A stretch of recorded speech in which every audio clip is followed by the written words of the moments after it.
So it was the craziest thing. My dog ran into the room and he just started chasing his tail. Then he started running around, jumping on the couches. It was the most wild thing I'd ever... Were the cameras rolling? Oh. Hi, my name is Stephen Memel, and I can help you make engaging video for your business. You want to attract customers and have them become very fanatic clients. Does that seem familiar? Have you ever had that feeling that the minute the camera turns on, you transport to an alternate universe? The lights are on, but nobody's home?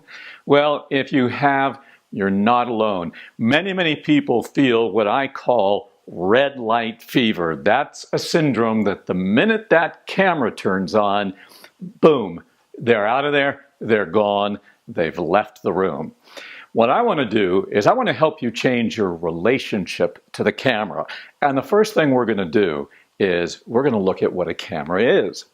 This is just a little bunch of materials assembled together. It's a box. It's got probably a little glass on there, a mirror. It's got a little thing that pops out like that. A little fake leather strap, a couple of other things. It's got a battery on the back, and it has buttons. And when somebody pushes a button on this, your brain changes. Wild, isn't it?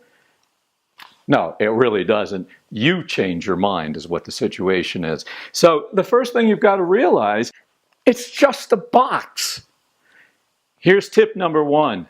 You gotta root yourself in the room that you're actually standing in. Do not go into some other room next door across the world. Stand here. How do you help yourself do that? Well, you get involved with something that's actually in the space. Maybe take a second and look at the ceiling. Well, there's a little mark up there. I got to get some paint. I want to take care of that. But look, I was no longer concerned about the camera. I was looking at the paint up there that I had to change. You know, another thing is if you're looking at the floor, you can take a minute and look at the floor. If it's a hardwood floor, look at the grooves in the floor. Look at the grain. Maybe look at the fabric of your shirt or what your hand actually looks like, or be involved in the time. Anything that will keep you present and actually in the room. Now, the second thing that you have to do is focus on delivering your message. You've got a very important message to deliver. If you didn't, you wouldn't be wanting to get up here. When you get up in front of a camera and you're worried about how you're going to do, I'm going to put this camera down for just a moment. See how that works? It's actually like being in the room. Wait, it is being in the room. So you have this very important message to deliver. And when you get up in front of the camera and you're really wondering about how am I doing, and you're in the space of making sure that nobody thinks ill of you or that you're a bad person in front of the camera, you're undermining yourself completely. You need to focus on that special magic that you're delivering to other people, and you need to be giving it as a gift. You need to be delivering truthfully, authentically, and powerfully what you believe in and how you can help the people that you're talking to. The third thing I want to share with you are a couple of tips about where should you be looking when you're shooting. A lot of people have that question, do they look around? And that may seem strange because here's a camera, but really if you're not experienced, that could be one of the questions. People also feel, well, should I be looking straight into the lens? Where do I put my attention? Here's my tip.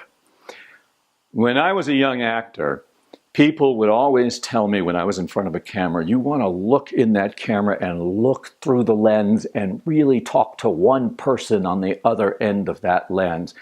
Well, the way that affected me was this. I would get bug-eyed like this and be trying to penetrate the lens into somebody else's world. It never worked for me.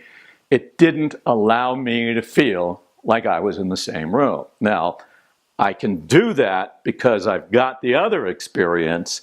However, I still enjoy the feeling of, hello, camera. There's a camera actually in the room. It may sound silly, but try it. You'll feel it really is powerful when you go, you know, hi, camera. I really like you. You are the best camera that I've ever seen. And tripod, you are amazing also. It's kind of an anthropomorphizing, I actually got that out, of the object, but it allows you to stand in the room and actually be speaking to something that is in the room, not trying to go through other dimensions, penetrate the lens. So even play with that. Approach the camera. Talk to the side of the camera first, and then kind of move your way around until you realize that when you're in front of the camera and talking to it, it's really no different than talking to it from the side. Now, another thing that can be very helpful is getting away from the idea that you've got to be looking in the lens. When you understand how eye line works, it's really pretty amazing, and you'll surprise yourself. So I'm going to show you a couple of different eye lines that you can play with. Like right now, I'm looking at the word Canon above the lens. It's Canon on the camera. This is not an advertisement for Canon, but I'm talking to the word Canon right above the lens. And if I hadn't let you in on that little secret, and I had been standing here just speaking to the word Canon, you would probably not know the difference. And that also works when you're using a teleprompter, an iPad, as a teleprompter, which frequently you just have to put it below the camera lens. So I'm looking just below the camera lens, and when I read on an iPad teleprompter, I am reading directly off that prompter. I'm reading the words directly as they go past me on the screen, and I'm not trying to split my attention and be drawn up and back between the words because I got to make sure that it looks like I'm looking into the lens.